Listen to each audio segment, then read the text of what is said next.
Friends नमस्कार दोस्तों, आज का वीडियो गोवा की गाइडलाइंस या गोवा में अभी क्या करंट सिचुएशन चल रही है, गोवा में अभी किस तरह की रिस्ट्रिक्शंस लगी हुई हैं उसके बारे में मैं बना रहा हूं। क्योंकि काफ़ी दिन से वीडियो नहीं बनाया था और कई लोगों के कमेंट आ रहे हैं कि भी आपने 26 कहा था कि 26 जनवरी तक की जो पिछली गाइडलाइंस है उसको 26 जनवरी तक रखा गया है, उसके बाद में नई गाइडलाइंस आएगी। तो क्या नई गाइडलाइंस आई हैं, क्या क्या चेंजेस हुए हैं, क्या क्या इसमें अभी गोवा में रूल चल रहे हैं आने का, एंट्री रूल क्या है, आपका नाइट लाइफ की क्या सिचुएशन है, वो सब मैं इस वीडियो में बताऊंगा कि 26 जनवरी के बाद क्या चेंजेस हुए हैं। थोड़ा वीडियो बनाने में 2-4 दिन लेट हो गया मैं, क्योंकि कुछ ऐसा इम्पोर्टेंट रीज़न था नहीं। तो मैं अभी आपको इस वीडियो में सारा क्लियर कर दूंगा कि अभी 2022 में इस समय क्या सिचुएशन चल रही है और क्या रिस्ट्रिक्शंस में छूट मिली है या स्ट्रिक्ट हुई है, वो सब मैं आपको बता दूंगा।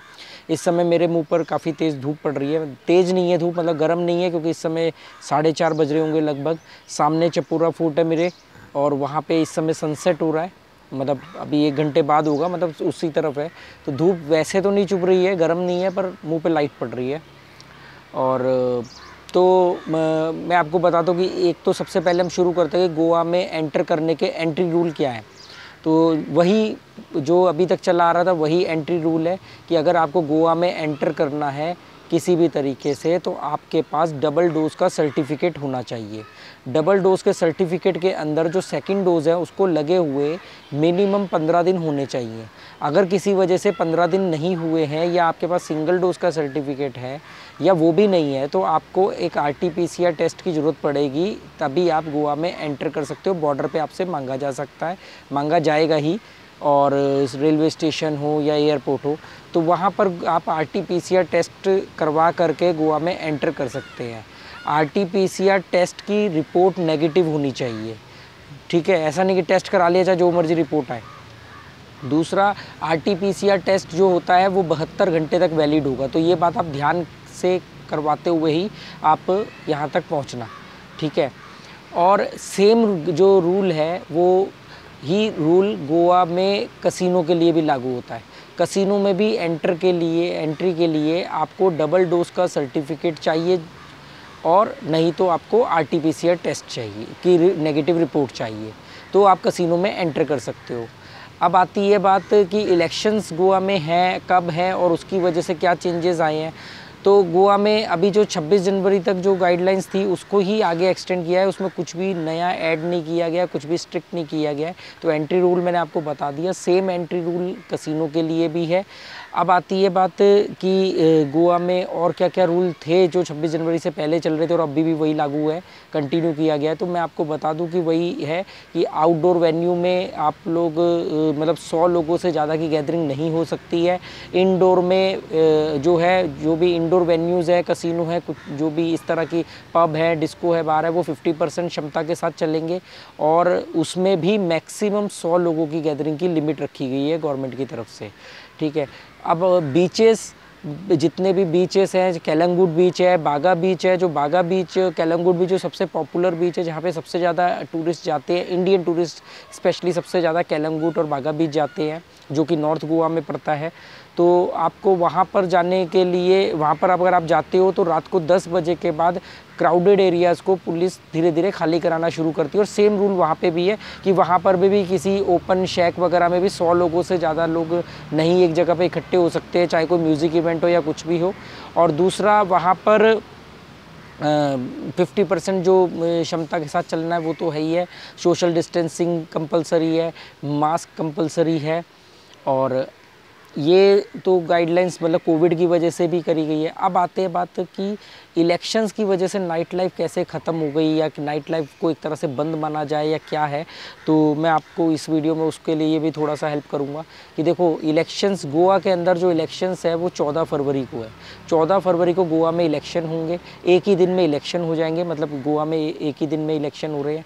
ठीक है। जैसे बाकी जगहों पे तो बड़े स्टेट है तो इसलिए वहाँ कई दिनों में पार्ट में इलेक्शन हो रहे हैं, पर गोवा में 14 फरवरी को इलेक्शन है।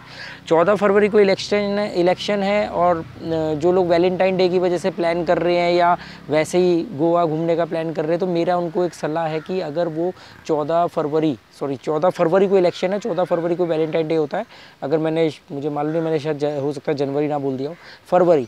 तो 14 फरवरी के बाद अगर आप आएंगे तो ज़्यादा बेहतर होगा आपके लिए। उसका कारण क्या है, क्योंकि इलेक्शंस की डेट अनाउंस होने के बाद आचार संहिता लागू हो जाती है। जो क्या बोलते हैं उसको, इलेक्शन का वो कंडक्ट होता है ना, वो रूल नोटिफिकेशन जारी हो गया है। तो उसके तहत गोवा में जितने भी लीकर शॉप है वो मोस्टली 10 बजे तक बंद हो जाते हैं, और जिनके पास देर रात का भी लाइसेंस है वो भी 11 बजे तक लीकर शॉप बंद हो जाएंगे। पूरे गोवा के अंदर कोई भी वेन्यू हो, वो क्लब हो, वो डिस्को हो, वो पब हो, वो शैक्स हो, वो बार हो, वो कसिनो हो, किसी भी जगह पर गोवा में 14 फरवरी इलेक्शन के दिन तक 11 बजे के बाद कोई भी अल्कोहल सर्व नहीं किया जाएगा।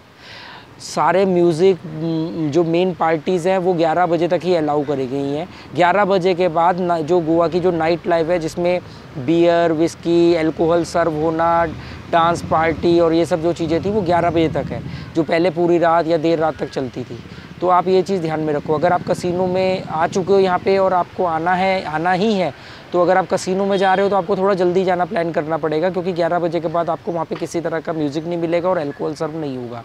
ठीक है, ये जो कसिनो इलेक्शंस की वजह से जो गाइडलाइन जारी हुई है। तो अभी 14 फरवरी को अभी कई दिन हैं, और जो लोग अभी आना चाह रहे हैं, तो जो लोग नाइट लाइफ को सोच करके आ रहे हैं उन्हें अभी नहीं आना चाहिए, उन्हें 14 फरवरी के बाद आना चाहिए, क्योंकि दिन में सब कुछ खुला हुआ है, वाटर स्पोर्ट्स खुला हुआ है, मौसम बहुत बढ़िया है, वेदर एकदम प्लेजेंट वेदर है, सब कुछ एकदम बढ़िया है। पर फिर भी गोवा अपनी नाइट लाइफ के लिए जाना जाता है, तो इलेक्शंस की वजह से वो नाइट लाइफ को थोड़ा सा रिस्ट्रिक्शंस के बीच में रखा गया है।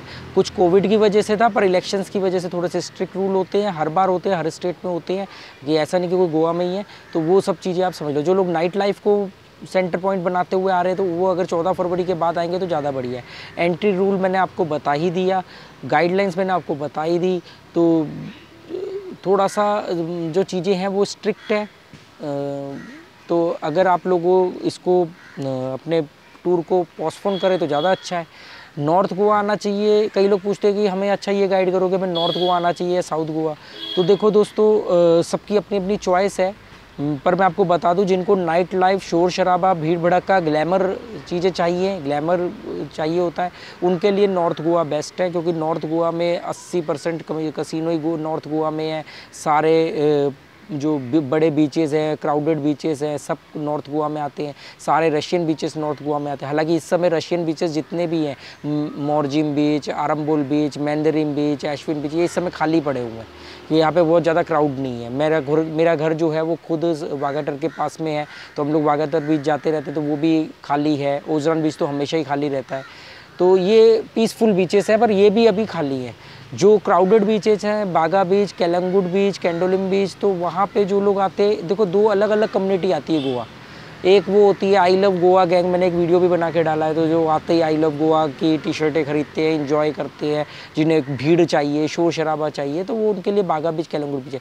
जिन्हें एक एकांत चाहिए, शांति चाहिए, ज़्यादा हो हुल्लड़ नहीं चाहिए, तो उनके लिए रशियन बीचेस है। मोरजिम बीच सबसे बेस्ट है, बड़ा बीच है सबसे, और बहुत कम भीड़ रहती है। और साउथ गोवा में सेम चीज़ आपको मिलेगी कि साउथ गोवा एकदम पीसफुल जगह है। वहाँ पे बहुत ज़्यादातर फॉरेनर्स जाते हैं। साउथ गोवा में भीड़ भड़का कम है। साउथ गोवा बड़ा भी है और खाली भी रहता है। वो एक पीसफुल लाइफ है। अगर आप एक आइडियोलॉजी के हिसाब से आ रहे हो, कुछ क्रिएटिव सोचने के लिए आ रहे हो, कोई राइटर टाइप की आपकी वो आइडियोलॉजी है, शांति चाहिए, मैं और मेरी तन्हाई वाले टाइप के हो, तो आपके लिए साउथ गोवा बेस्ट रहेगा। तो मतलब मुझे भी पर्सनली पसंद है, पर मैं नॉर्थ गोवा में रहता हूँ। हालांकि मैं नॉर्थ गोवा में भी बहुत पीसफुल जगह पे रहता हूँ, आपने देखा है। हालांकि पीक सीज़न में और पीक डेज़ जो वीकेंड होता है, ये रोड पे काफ़ी शाम को ट्रैफिक रहता है, पर अभी इलेक्शंस की वजह से और कोविड की वजह से थोड़ा सा हमारे को भी काफ़ी आराम है।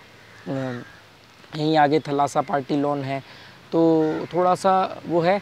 तो मुझे लगता है कि मैंने सारी जो चीज़ें हैं आपको बता दी है। कोई भी नई गाइडलाइंस, कोई भी स्पेशल ऐसी गाइडलाइंस नहीं आई है। जो रूल चल रहे थे वही चल रहे हैं। तो 14 फरवरी के बाद आएंगे तो ज़्यादा बेहतर रहेगा। Okay, good bye, thank you.